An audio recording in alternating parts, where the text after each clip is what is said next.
It's sports time, and when it's time for sports, it's time for the Pressbox Chatter Show, your ultimate in-game for all things sports, all local. Each week, our guys are bringing you exclusive high school game content, in-depth insights, thrilling recaps, exciting previews, and taking you inside the pivotal plays of all of your favorite local high school teams like never before. So turn up those speakers, because it's no limits, no excuses. It's the Pressbox Chatter Show on WCLN.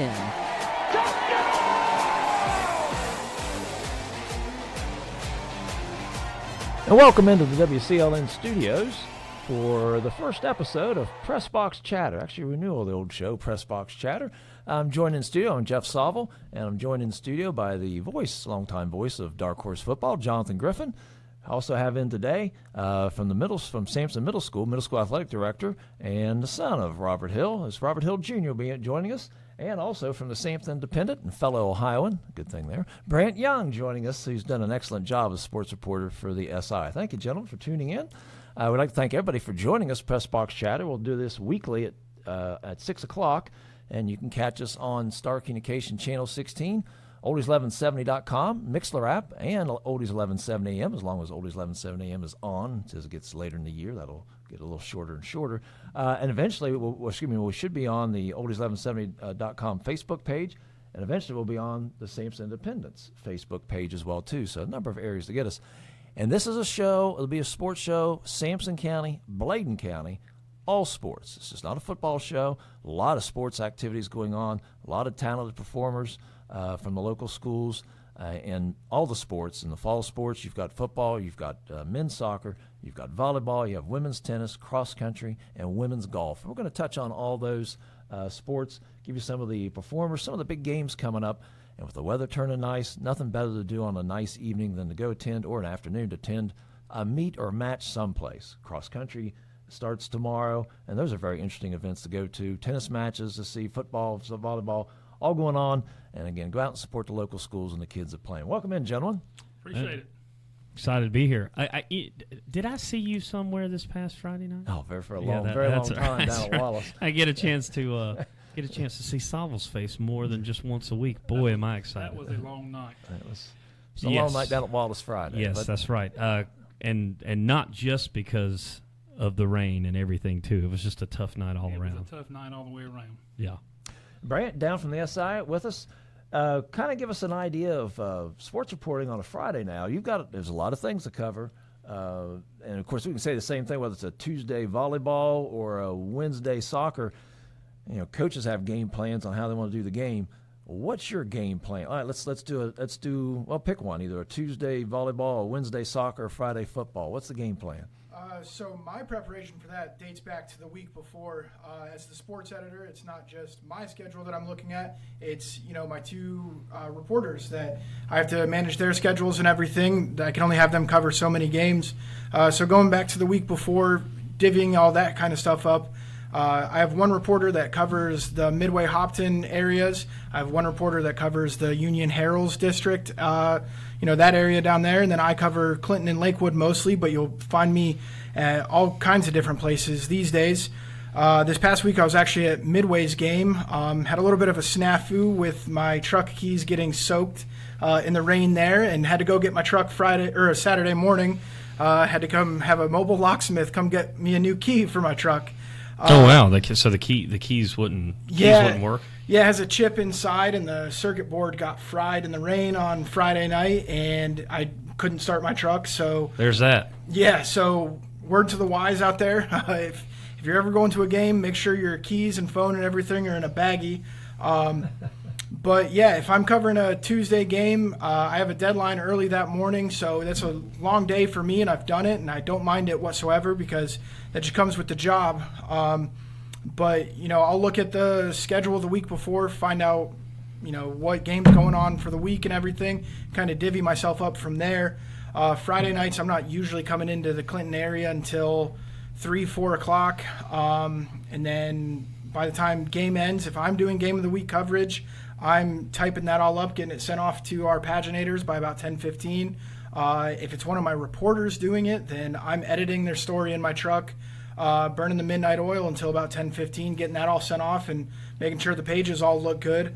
And then usually I'm going home after that, except for Friday night when my truck keys were swimming in some water in my pocket, and I had to have my wife come get me. So. And you said you were at Midway? Yeah. Well, so at least they got great concessions over there. You know, you can get the fries over there. They're pretty good. He's putting in coach's hours. I oftentimes thought the longest or toughest job is a local sports reporter, just based off the number of schools we have in the area. Because you talk about volleyball, just Sampson County alone, you could have 7 schools participating. Yep. When you count the Bladen County schools, we're up to 9. And so it's a lot to cover in an evening.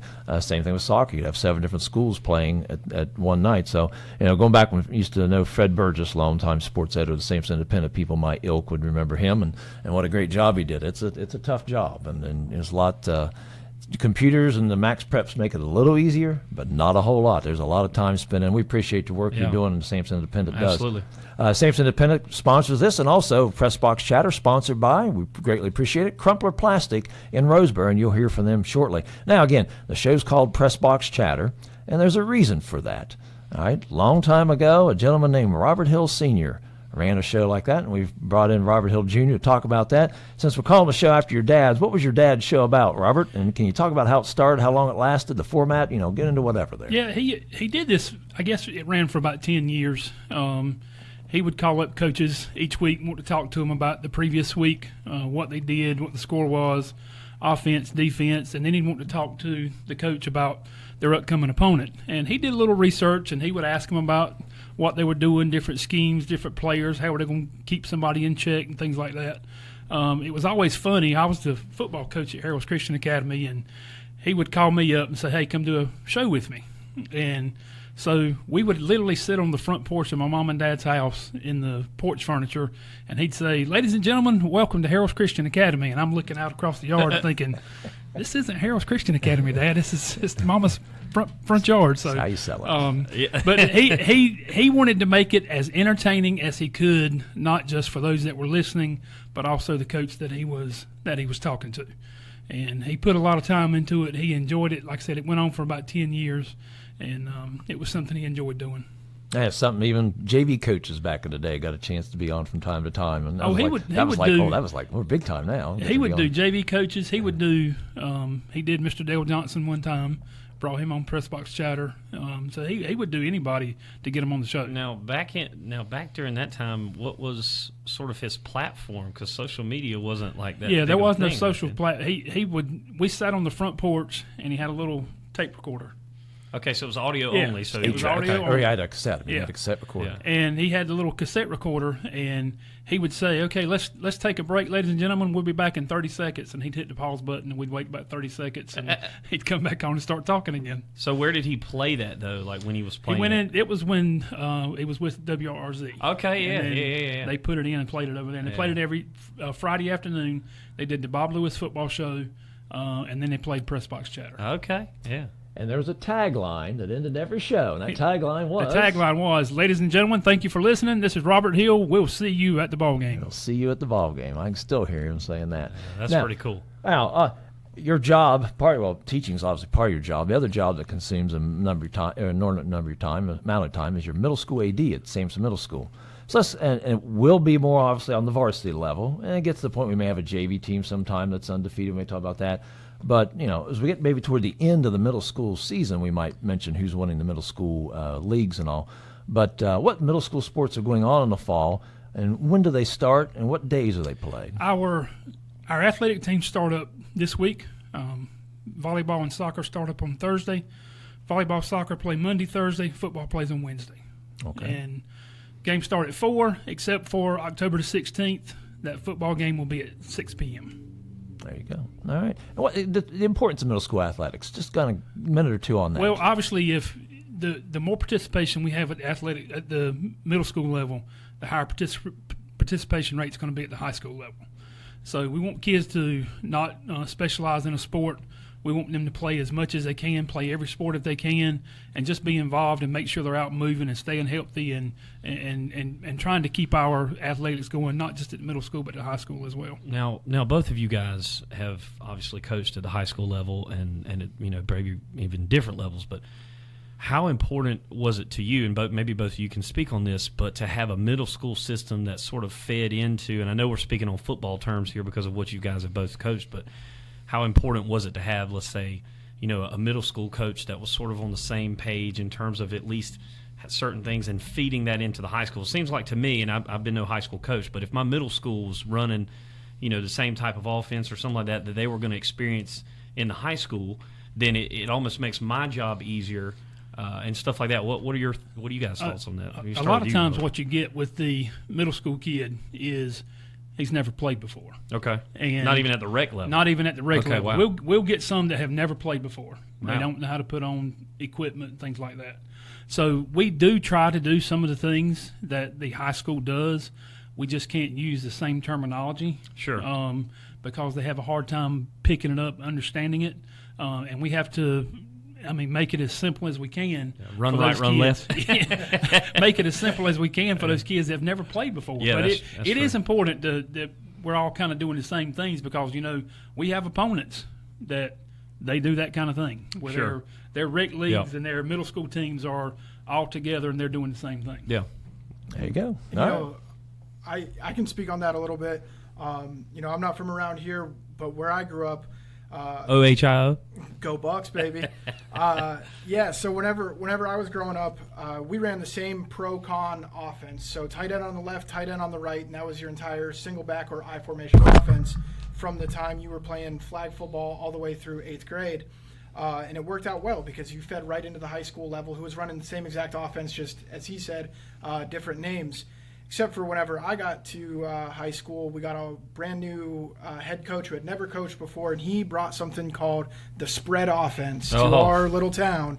And so I was the center, so I was used to hiking the ball to my quarterback that I had grown up with. Just not in shotgun? Yeah, so I had to switch to a shotgun snap, and there's highlights, or I guess lowlights, of me just launching it over his head for my entire freshman season because of that changeup. So I think it's very important to have the same offense implemented at lower levels, so that way when they do hit high school years, they're not making a massive change to something like that. Well, I can tell you, you've only been in Clinton now for or been visiting Clinton and working at SI for a little over a year and a half or more, or something like that, I think is what you were telling us. Well, anybody who's been around all these high schools, all these high schools have noticed a significant change in the offensive styles. Hopton with Coach Silas. Hopton, you were a head coach at Hopton. You guys won't run in 4 and 5 wide with that, but Silas is throwing the ball just about every single time. Clinton is being in the spread, and until their last coach came about, they were running the full house with Bob Lewis. That was what made his. He won several state titles running in that.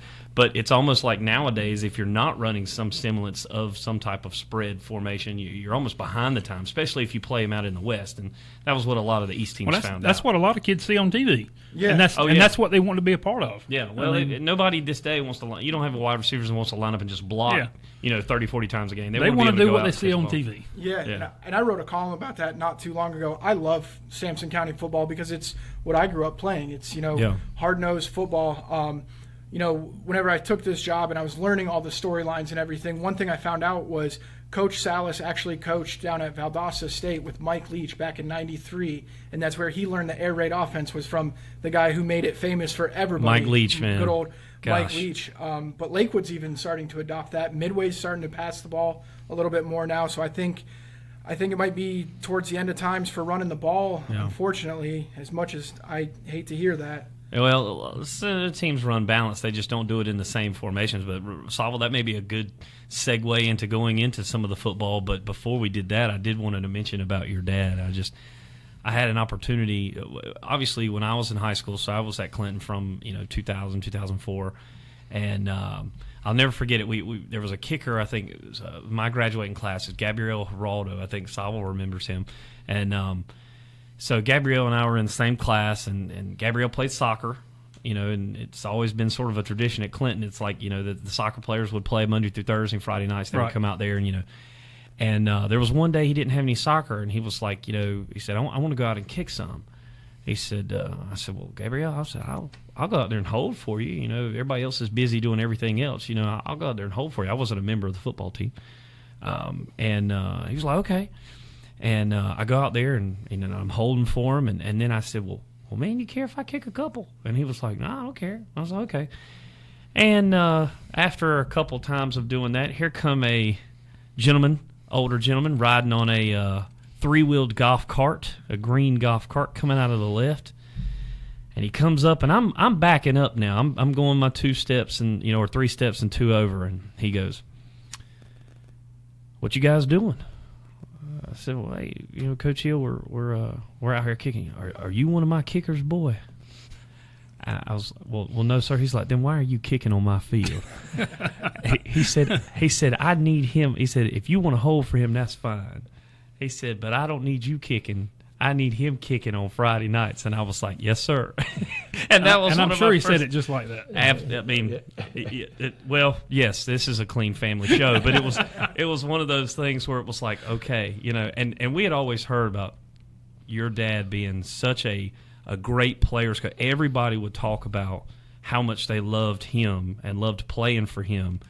But he was an intimidating guy too. He was. And when he rode up on that golf cart, and I thought, uh-oh, you have messed up now. Like, you decided to get greedy and thought, well, I'll kick a couple. And he enjoyed the X's and O's of the game. Yeah. But what he enjoyed most was the relationships that he made with the kids and the players. Yeah. And getting to know them. Yeah. There you go. All right. Appreciate Robert. Robert, you can stay the whole night. Brant, you can stay the whole time too. We'll have typically our format will be. We'll go a segment on football, a segment on soccer, a segment on volleyball, and throw and other sports in there too, cross-country, tennis, and golf, which a lot of them are just starting up in terms of their conference matches this week.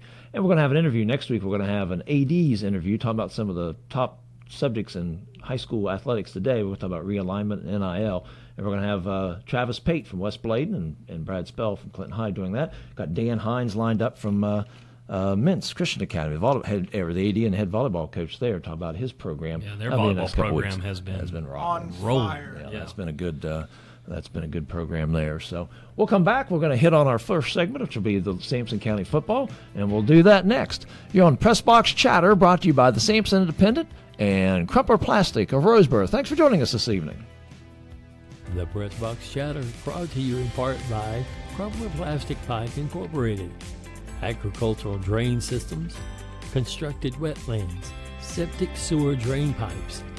For more information, call 910-525-4046 or log on to the website www.cpp-pipe.com.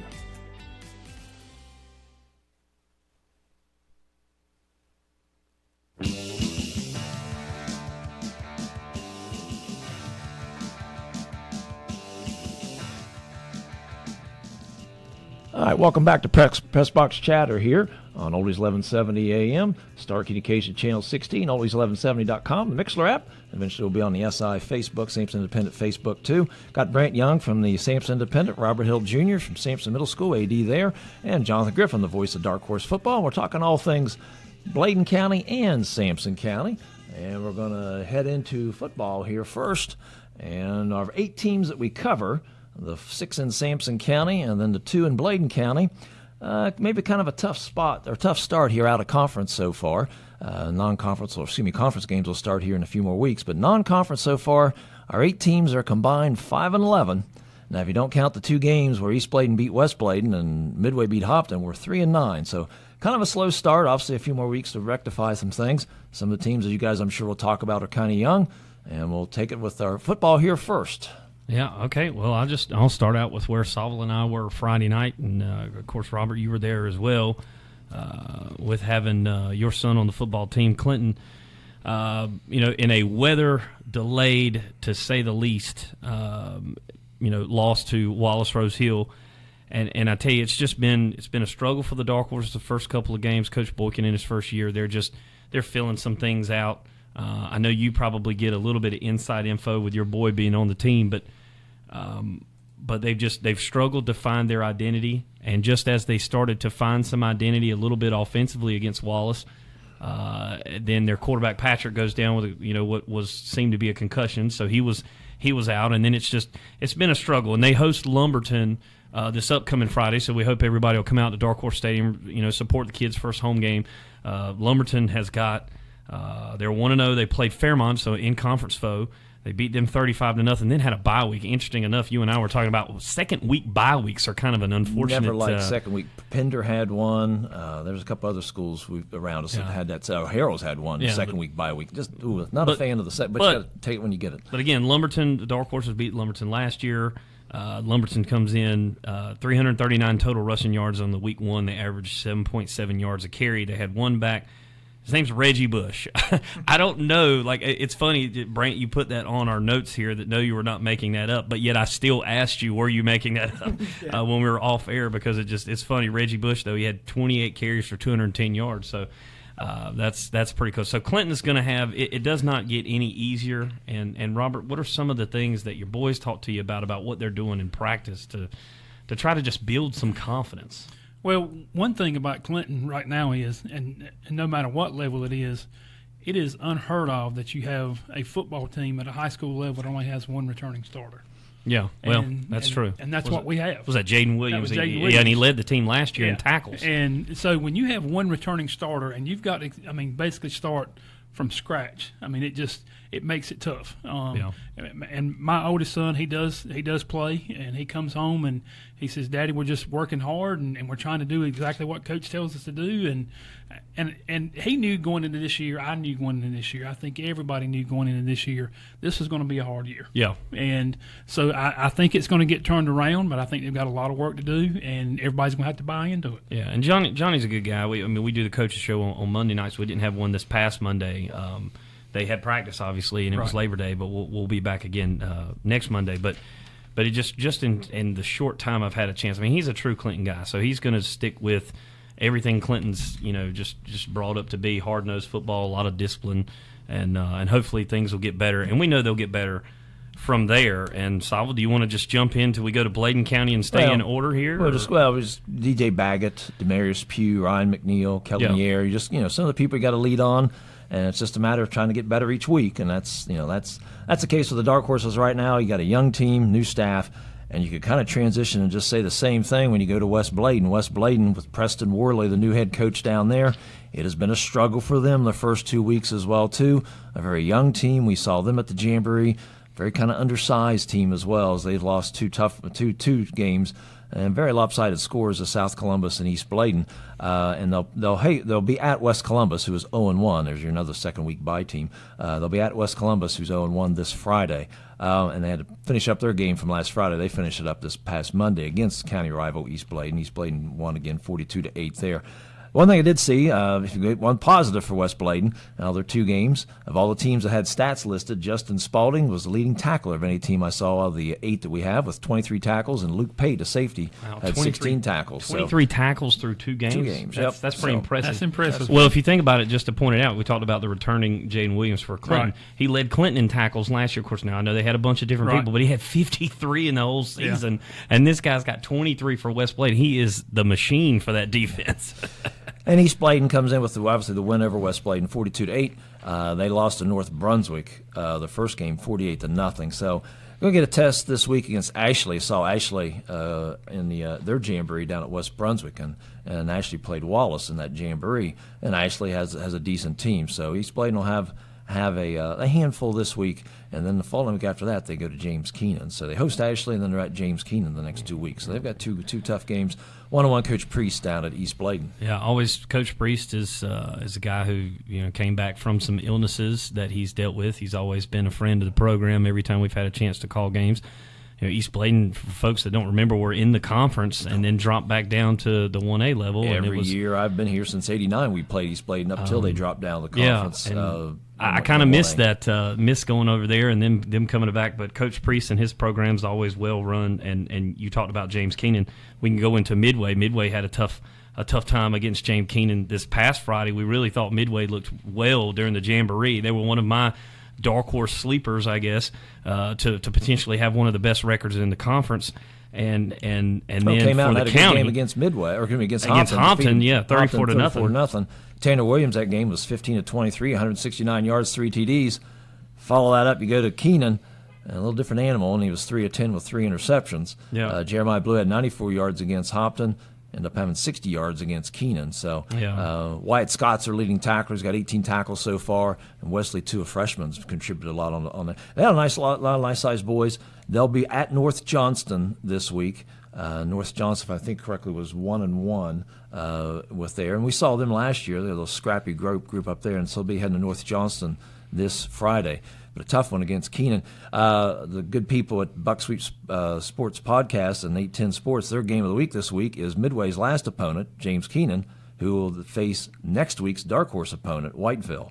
Oh, and so, yeah. even though we don't cover James Keenan and Whiteville, there's certain times Friday comes, you want to see all your local schools. Yeah. And there's always, I wonder how this game turned out. And that's going to be one of those games I want to look at to see Whiteville at James Keenan. Yeah. That game is this Friday at Keenan. So If we'll I'm- see how that goes. That'll be definitely a big one right there, because I think both of those schools are 2-0 going into that one. And yeah, they are. And Midway again at North Johnson this week, and then they'll a week after that head to the next team we'll talk about, the undefeated team, the only undefeated team we have in conference in the county, in both counties, and that's the Lakewood Leopards, who currently stand at 2-0.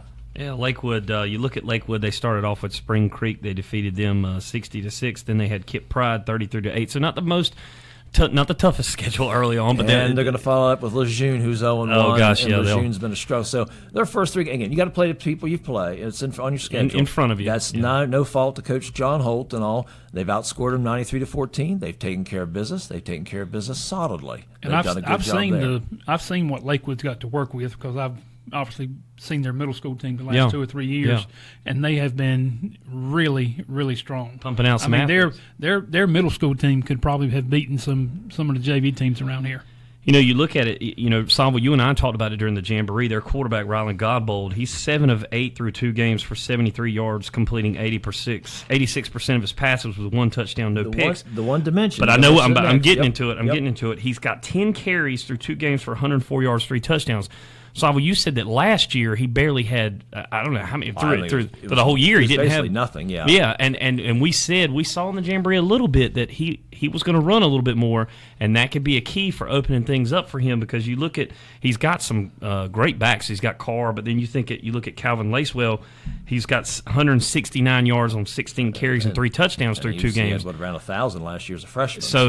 So he's got some things, but it's interesting to see what Coach is doing over there at Lakewood, and he's incorporating, he's allowing Godbold to really run it some, and that's creating an additional dynamic for that offense to be defended against. And one thing that, because I covered that 60-6 game against Spring Creek, my biggest takeaway from it was just how their defense swarmed to the ball. If that ball was in the air or the running back had the ball, whatever it was, there was 11 hats on that football from the Leopards. It wasn't a cornerback taking on a wide receiver out in the open. It was that cornerback wrapping him up and the other 10 guys coming to make that play. So I think, with my little amount of experience here so far, I think Lakewood is my dark horse team to put on one of the best shows in the county this year, just because of Godbold's a lanky quarterback. He's 6'3", and he has an arm if he needs it, but they just have so many weapons on the ground. So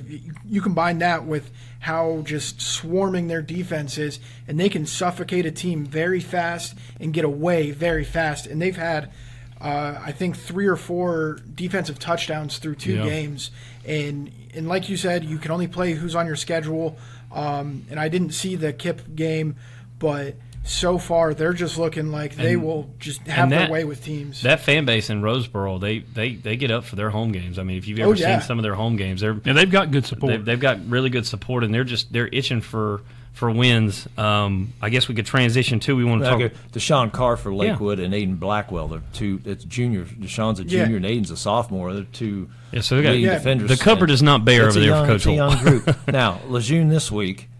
Midway then the week after That'll that. be their first test. And then Red Springs after that. So a couple of Southeastern Athletic Conference teams. Of course, you look at Red Springs, say they're 0-2, but when you've played Douglas Byrd, that's one of their losses, who was the state runner-up last year in the 3A classification.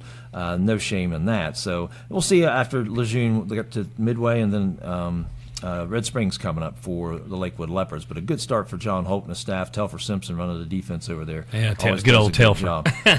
We'll transition next then over to, we'll go to Hopton and Union, two more Sampson County schools. And Hopton comes in now 0-2. They lost 34-0 to Midway, 42-20 to Trask. Really, with Hopton up there, it's a lot of transition. Cole Weeks, they're all everything quarterback for who knows how many years. Threw for 3,443 yards last year. He's gone. They lost a couple other players due to transfers. So it's a lot of starting over on offense up there. And I think that's obviously contributed to the slow start. They'll host East Columbus, who's 0-1, so it'll be a good chance here for Hopton this Friday. Yeah, they get a chance to get things going, and you got to find a way to build some confidence. Salvo and I thought during the Jamboree, our conversation was more about defense because that's where they had been lacking. They've been able to score points since Silas took over there because a lot of schools at that level just don't see that type of throw it around 40, 50 times a game. We've had the pleasure of covering some of those games that run about 4 hours. You talk about long nights. Oh man, what was it? Like the Pender game last year. Well, we won't even count that one, but we're talking about that one. Although that would have been a long game, but it was Hopton Midway game. A couple years ago. That was crazy, but yeah, just and now so far we're only getting 20 points through 2 games. Yeah, 10 points a game. That's a low surprising. For Joe That's Silas surprising. At Hopton, So it's a work in progress with a new quarterback and new receivers and going through his passing game. And down at Union, Mark Oates still trying to build a program down there. Suffered a loss to the American Leadership Academy of Johnson County, 59-0, and then lost to Beargrass Charter. They finished that game up this past Monday, 38-16. They face the unenviable task of traveling to Pender this week. Pender's 1-0. Pender's a pretty good squad. Yeah, they are. So the big thing there is just building numbers. Mark Oates Coach Oates is a good coach. He was really excited about the numbers they had this year. He had 26 at their first workout and averaged over 30-something the whole time. And last year, the first workout, he had 12. And so, a lot of them are, you look at the roster we had at Jamboree, a lot of them are freshmen and sophomores.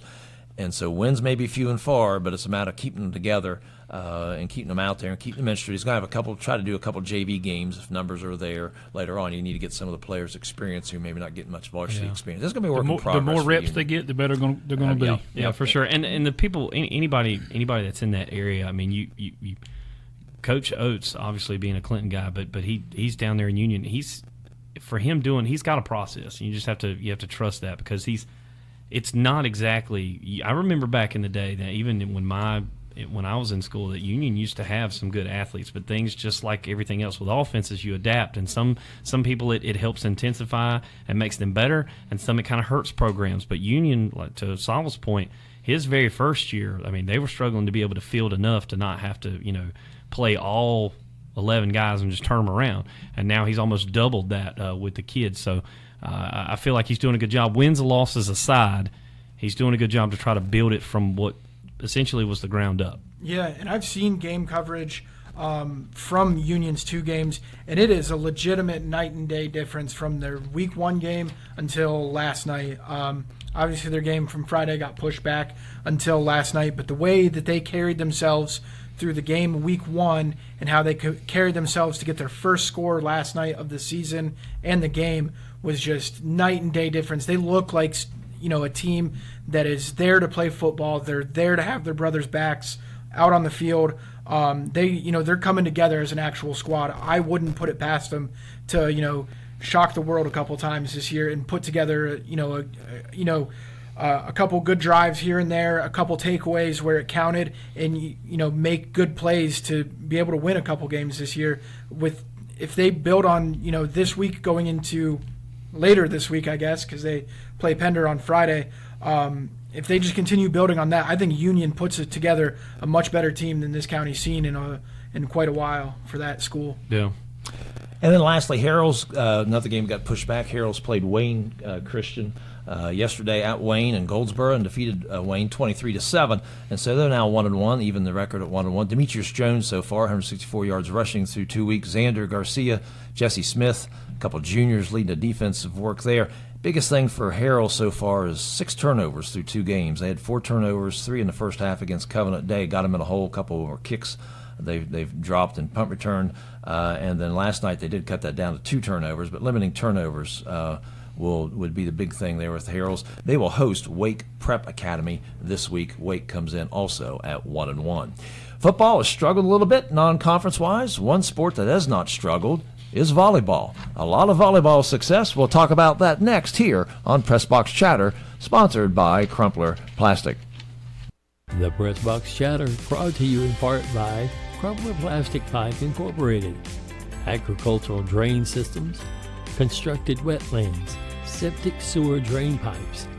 For more information, call 910-525-4046 or log on to the website www.cpp-pipe.com.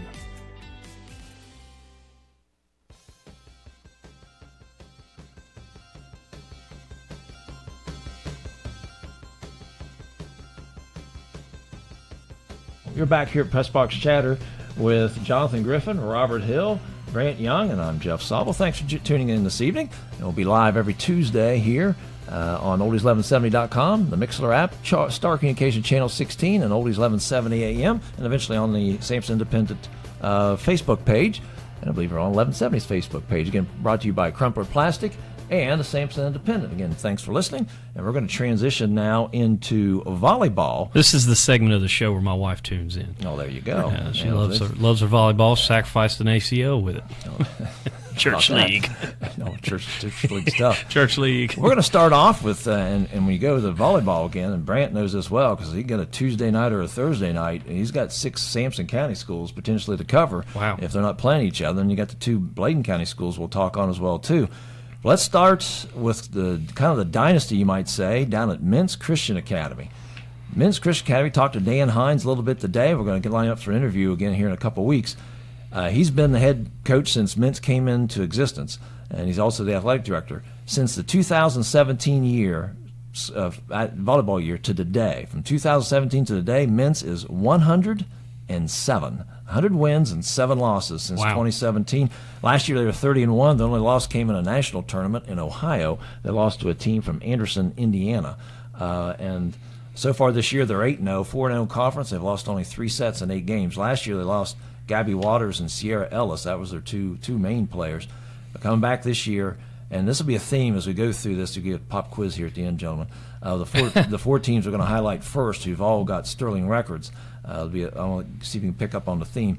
But for Mint so far this year, Abby Walters, a junior, Mackenzie Small, a senior, Sarah Millen, a senior, Aubrey Herring, a junior, Mackenzie Street, a sophomore, leading the way. They're home this Thursday against Liberty Christian. Again, they've lost 3 sets in 8 games so far. We're going to talk about a big game they got next Monday coming up. We'll save that here for a little bit. Yeah. But Mint's leading the way right now, 8-0, coming off a 30-1 record last year. It's pretty impressive. I mean, thinking about just the amount of games that they've played to only have those losses that they've had, and you think about Mintz as being such a small school and don't have some of the power sports like your football and stuff, but their volleyball is drawing people in. I mean, they're going to play on national levels, like you said, and that's pretty impressive. And I don't think they shy away from playing anybody. Oh no, I wouldn't think so. Not with that record. Yeah, they lost 4 sets all of last year in that 30-1 season. Yeah, they picked up Jacksonville Christian Academy, I think it was, this year. They had them, and then we'll talk about a game they got next Monday, which if you're a volleyball fan might be a game to go to here locally. We'll get to that here shortly. So Mintz starting off 8-0, 4-0 in conference. Another team, Coach Russell Jones up at Hopton, they have already matched their win total of all of last year. Last year they were 6-12. This year they've gotten off to a 6-0 stellar start. They've lost only 1 set in 6 games. They played today against Jones, and then Wednesday they're at that favorite school, ALAJ, American Leadership Academy of Johnston County. And for Hopton, Xana Hare, a sophomore, Cassie Driver, a junior, Lola Warren, a junior, Miley McLam, a junior. They have only 1 senior on their team. So good start for Hopton. Rosewood, of course, is going to be the the team to beat in that conference. But Hopton's off to a good start here. We got some of those Mount Vernon girls over there playing with Cassie, and then you got Ariana over there as the assistant. So you got shout out there to Mount Vernon Church. But that's the Hopton is performing well. Coach Jones, like, everybody keeps wondering, like, you talk about somebody who every time you think he's about ready to hang it up, he comes back. He keeps going. He's a cat. He's had 9 lives. He's got some experience under his belt. He does, doesn't he? And maybe it's a good reason he decided to come back for this one with the team that he's got this year. You can be pretty excited in the way that they're playing. If you haven't had a chance to go check out all these volleyball teams, you hadn't had a chance to go check out a game. If you got daughters and anybody, I need to take my 2 girls to go watch some volleyball with these. But I'm sure you're in for a treat, and for anybody that's playing. Then Midway is a level of consistency. It's up there. Susan Clark, the head coach, last year they went to the Eastern Championship before bowing out. They had a 24-5 record last year. Bella Barefoot and Morgan Hall were 2 of their main keys last year. This year they're off to a 3-2 start, but you talk about scheduling tough. The South Johnson, Cape Fear tomorrow, if you want a game to see. Midway will host Cape Fear. Cape Fear comes in at 4-3, and Midway dropped a 5-set match at Cape Fear August 19th. So that game will be at Midway tomorrow, and Coach Clark, again, not shy about scheduling tough. Kaylin Morin, Jr., Grayson Hall, a junior, and Kaylin Hewlett, a sophomore, kind of leading the way right now for a Midway team who, again, will be, I would say, the conference favorites going into the conference play. Conference play for volleyball will start latter part of next week or the week after. I think it's about September 12th. I think I think it's about the week after. Yeah. Well, what was it? What did you say, Sabo? I think it said for all the troubles that football has had early on, the county, for all the teams that are in Sampson County, the volleyball has been the opposite. They've been playing some strong volleyball. And then we'll come into Clinton High. Sheila Davidson, longtime coach at Lakewood, took a year or so off, and then she's back now at Clinton High, and the Dark Horses are out to a very strong 6-1 start, including in that stretch is beating an East Duplin team who's currently 5-1 and a North Johnston team who is currently 5-2. Their one loss, Mintz Christian Academy, a 3-1 loss there. And so again, if you want to catch a good volleyball game tomorrow, Midway at home against Cape Fear. Next Monday, Mintz makes the return trip to Clinton High. That would be a big one. Game there. That will be a big one. Hey, can I get a coach's pass to get in there? You as the former AD, do you have any strings over there? I might have something. I don't know. All right. Layla Carter. Well, you might want to talk more about the Clinton High because I believe you've seen them. So, Brant, I'll give it to you. Some of the stars for Clinton High. Yeah. So, speaking on that one loss to Mintz here, before I talk about some of their players, I talked to Sheila last week after one of their games about that loss to Mintz, and in Sheila's words herself, they won't play a better defensive team than Mintz Christian Academy the rest of this season.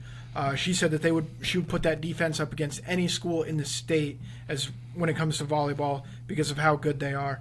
But 2 of their players that I've seen so far, they have a great front court. It's Nellie Bass and Layla Carter, I believe. One's a sophomore, one's a freshman, and they nothing gets by them seemingly. I went to their first game against Lakewood, and Lakewood was just struggling all night. Those 2 were above the net consistently, and they're both between 5'10" and 6 foot. So it doesn't take much for them to get above the net, and when they do, good luck because you're not really getting anything over that. But they've lost 6 sets so far this year, but whenever I was talking to Sheila last week, she's watching tape on these teams that she's playing and recognizing what their strengths are. So the team that they played last week, their strength was serves, and they couldn't serve the ball to save their life against Clinton because they were just taking that away. So not only is it a testament to the players themselves, but Sheila has a great program going on there, and we're in for some great volleyball in this area once conference play starts. I think we could find 2 other people to go challenge some of these schools between us 4. We'll go get 2 other people, and spiked in our Robert, we'll let you serve. Let me serve. Can I do it underhanded? Yeah, hey man, whatever gets it over the net. Arizona Tyndall, a junior. Brittany Britt, a freshman. Cameron Marshburn, a junior. Kaylee Parrish, the lone senior there mentioned, out of the big players for Clinton. And again, your tests there, all those teams we just mentioned. The one key is they're all very what? Young. All very young, yes. All these teams are very young, so you've got some volleyball, quality volleyball, that's going to be around for the next couple years. West Bladen will be the other team in the Southeastern Athletic Conference who might make a little noise. Clinton's 6-1 right now, not because it's all non-conference. Midway 3-2. West Bladen checks in currently at 3-6. Natalie Sykes has been their leader so far this year. As you look at the rest of the conference, Red Springs, Fairmont, and St. Paul's just have one win between the three so far. So when it gets Southeastern Athletic Conference, top-heavy conference. It's going to come down to Midway, then Clinton and West Bladen there. East Bladen checks in so far at 3-3, and they'll start Waccamaw Conference play in a couple weeks. Lakewood right now at 1-7, and Union at 0-7. That's our volleyball roundup. We'll come back with our last segment, and we'll talk a little soccer and also get into touch on tennis, cross country, and women's golf coming up. This is Pressbox Chatter Show brought to you by Crumpler Plastic. Thanks for joining us here on Oldies 1170 and Star Communications 16. The Pressbox Chatter brought to you in part by Crumpler Plastic Pipe Incorporated, agricultural drain systems, constructed wetlands, septic sewer drain pipes. For more information, call 910-525-4046 or log on to the website www.cpp-pipe.com.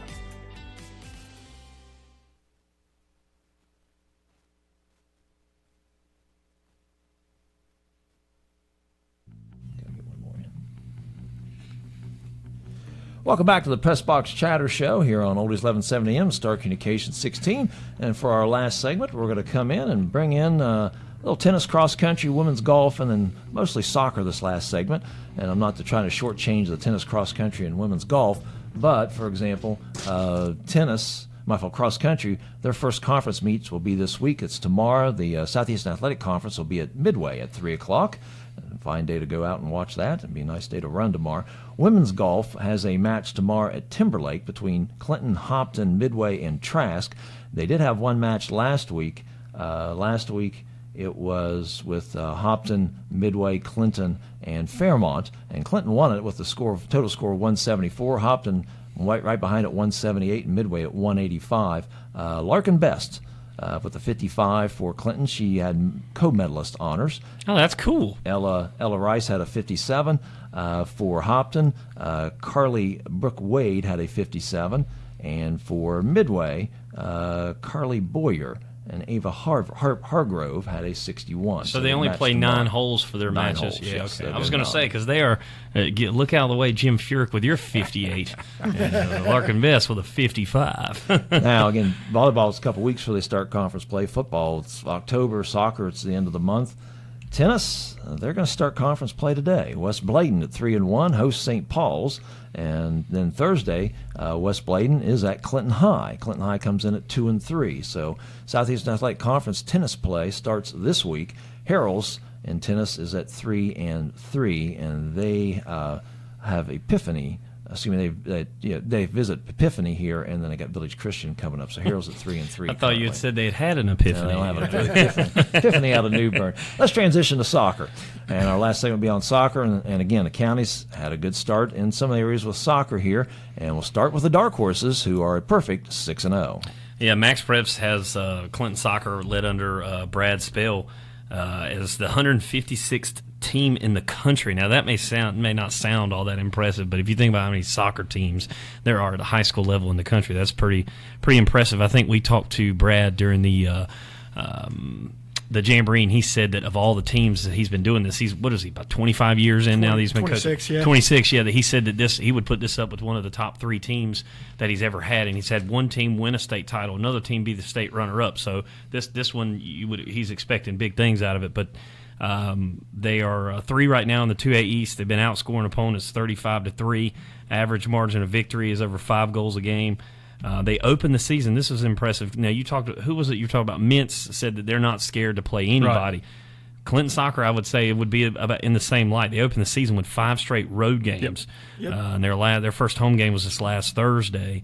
And coming up tonight, they play 2-2 East Bladen. So another one of those Bladen County schools that we talk about here on the program. But And a big game will be Monday. They host James Keenan, who is 4-0. So that'll be 6:30 out at the Clinton Soccer Stadium Monday. But they are at East Blaine today. Then James Keenan, who's undefeated, Clinton 6 Soccer at 4-0. Complex. Griffin Williams and Oscar Adaziak, their leading goal scorers so far. CB Jordan is their assist leader.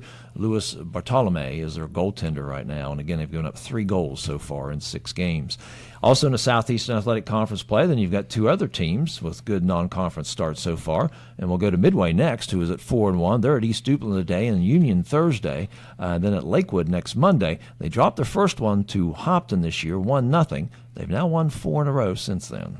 Yeah, it says they got revenge on Hopton 8 days later, beating them 5-4. So, that rivalry's always been good in football, but a lot of people don't realize they have other rivalries, even though they're not in the same conference anymore on all other sports. And we had a couple of good games with Midway last year with the high school team. Yeah, soccer.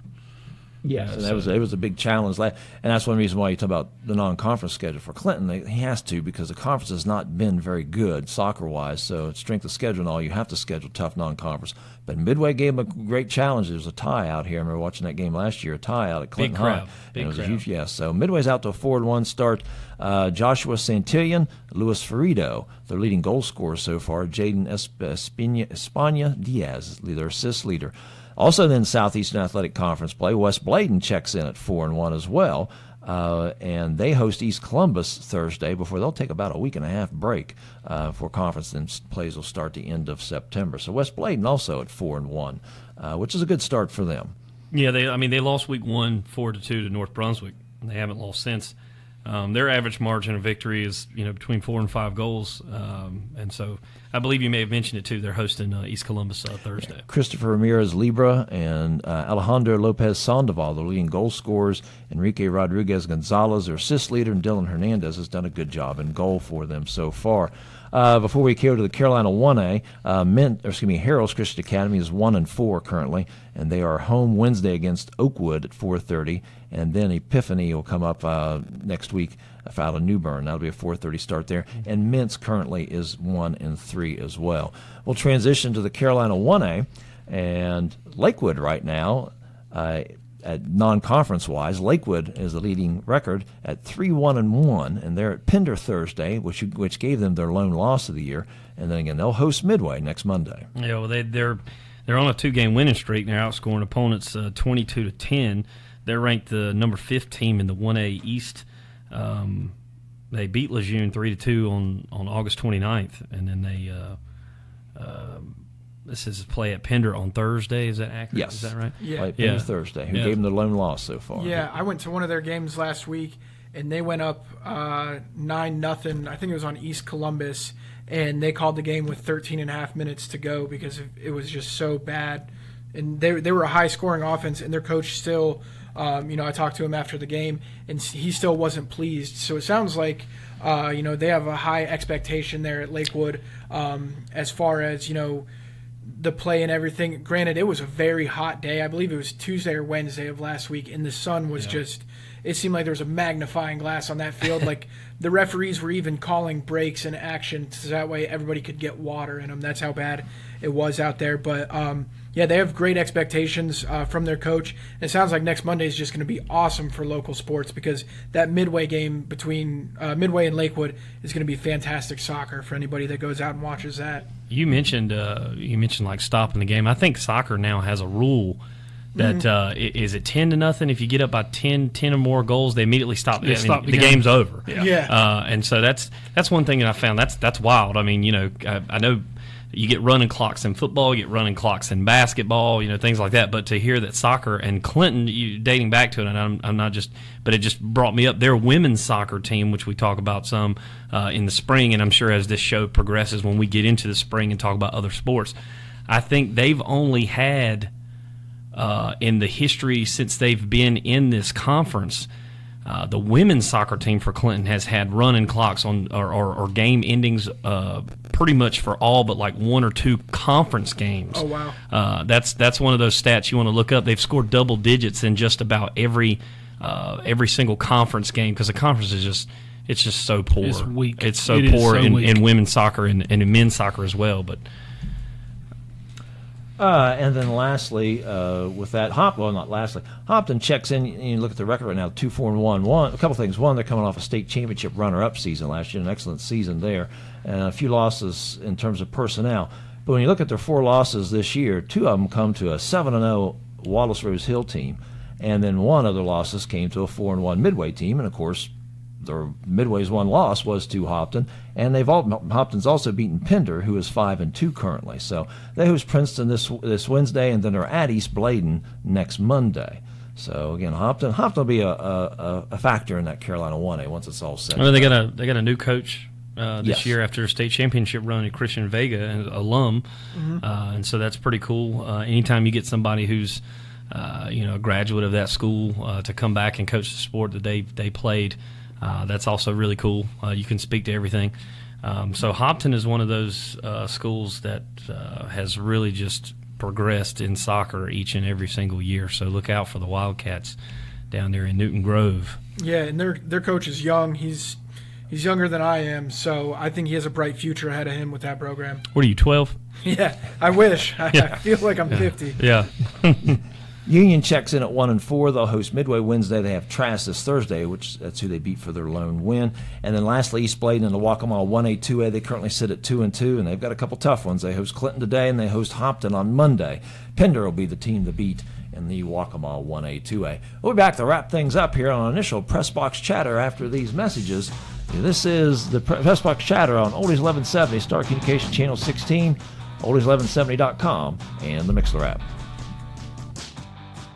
The Pressbox Chatter brought to you in part by Crumbler Plastic Pipe Incorporated, agricultural drain systems, constructed wetlands, septic sewer drain pipes. For more information, call 910-525-4046 or log on to the website www.cpp-pipe.com. Final segment here of Pressbox Chatter, and we thank everybody for tuning in tonight. However you did tune in, we'll be here every Tuesday. And again, I think it's a lot about mentioning the kids, all the say young men and women. How about that? Playing these sports and the talents they display each week and the hard work they put in. That's what we're trying to bring you here with all the fall sports, all the different fall sports, and we'll have more results for tennis and cross country and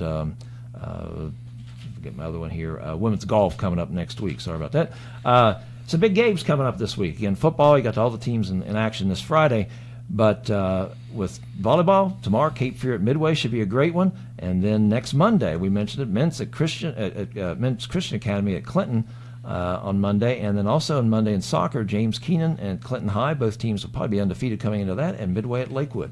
Any final thoughts, gentlemen? Man, there's just so much talent with all the kids that are in all different sports in this county. Pretty much every single day of the week, you can find a talented team at a bunch of different schools, and then in Cumberland County or in Bladen County as well. Hardworking kids. If you're looking for sports action in any type of avenue, there's ways to go do it. And that women's golf led by Eddie Gray, I mean, how could they not be successful? Or maybe we would be thinking the opposite with that. I don't know. There you go. So, again, we'll tune in every Tuesday, and we'll keep you updated on all the sports, all the 6 sports that's going on in Sampson and Bladen County. Thanks for joining us. Brant Young from the Sampson Independent, Robert Hill Jr. from the Sampson Middle School, and Jonathan Griffin, Dark Horse voice of Dark Horse football. And Jeff Saab will be back next Tuesday, same time. And as Pressbox Chatter used to always end, we're going to end it the same way. Ladies and gentlemen, thanks for listening, and we'll see you at the ball game. The Pressbox Chatter Show on WCLN is brought to you in part by the Sampson Independent. Don't forget to tune in every Tuesday at 6 for the latest broadcast on 1170 AM, Star TV Channel 16, oldies1170.com, and the Mixler app. And remember, when it's time for sports, it's always time for the Pressbox Chatter Show.